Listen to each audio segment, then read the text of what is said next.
Em um estudo recente, participantes foram colocados numa sala sem nada para fazer.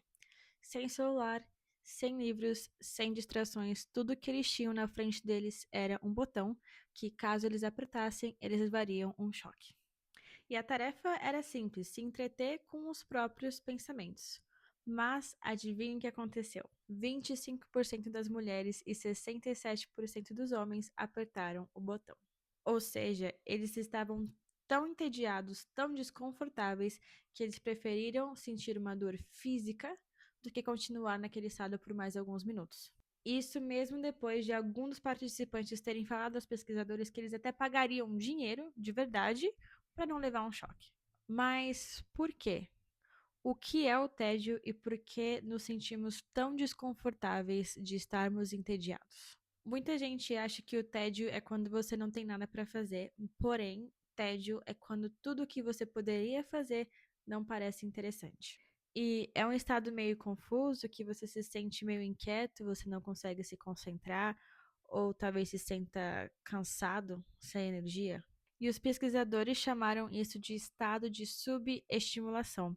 E hoje em dia é muito fácil escapar desse estado. Quando você está na fila esperando um ônibus, um atendimento ou o café ficar pronto, você pega o celular, dá 10, 15 segundos esperando, você pega o celular, você vai no Instagram, no TikTok e começa. E não sai dali. E não é só eu, não é só você, todo mundo passa por isso uma hora ou outra. Mas será que fugir do tédio é algo bom? A ciência diz que não. E que na verdade estamos perdendo algo muito valioso. Quando você está entediado, a sua mente começa a vagar. Você entra nesse estado de associação livre, que é um terreno muito fértil para a criatividade. E os pesquisadores comprovaram isso, né? Teve um estudo em que eles pediram para participantes lerem a lista telefônica, né? Uma tarefa muito chata, muito entediante. E depois perguntaram para eles que ideias eles teriam para um copo de plástico, né? O que fazer com um copo de plástico?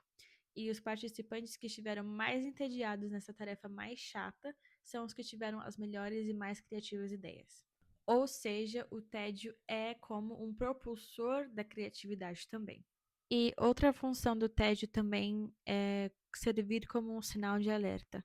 Então, quando você está entediado, você está cansado, está sem nada para fazer, o seu cérebro, ele meio que te fala assim: olha, isso não tá legal. Tipo, não tô feliz. E isso te leva a pensar e a observar coisas na sua vida que precisam de mudança. E é um paradoxo do TED, né? Porque ao mesmo tempo que ele te deixa desinteressado, ele também é um propulsor de ideias e um propulsor de mudanças positivas. Então, quando você está entediado, você começa a refletir sobre a sua vida e você então começa a ter novas metas, novos objetivos em busca de um emprego melhor, o que for. E eu acho que sem o TED, né, sem essa observação, a gente fica preso em situações que não nos completam e a gente nem percebe. A gente não percebe que estamos infelizes numa situação porque a gente está sempre em busca de uma distração nova. E uma última coisa que eu achei muito interessante também é que outros estudos mostram que pessoas entediadas se tornam mais altruístas.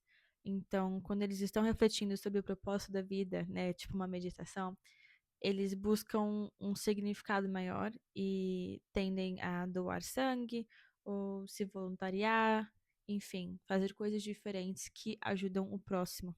Então, o TED ele transforma, né, esse vazio momentâneo em uma oportunidade de ajudar o próximo e até situações desagradáveis que a gente não faria num dia normal, quando a gente está entediado, parecem muito interessantes, né?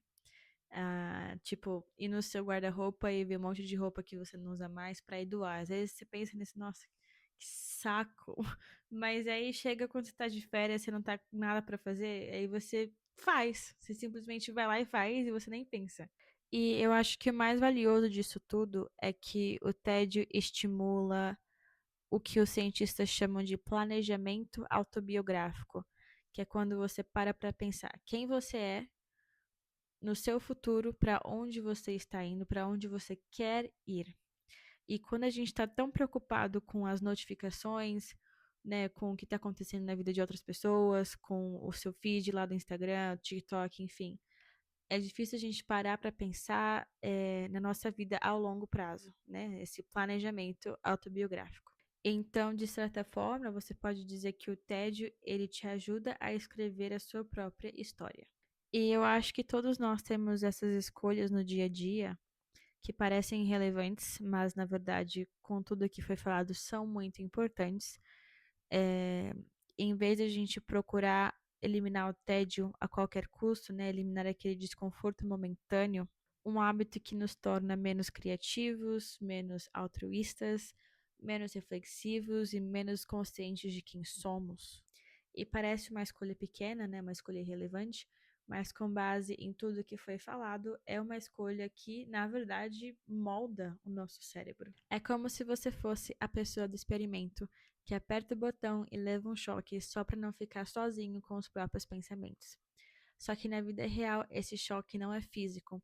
Ele afeta o seu desenvolvimento, o seu propósito e o seu crescimento pessoal. Então, na próxima vez que você sentir tédio, pense bem antes de apertar o botão.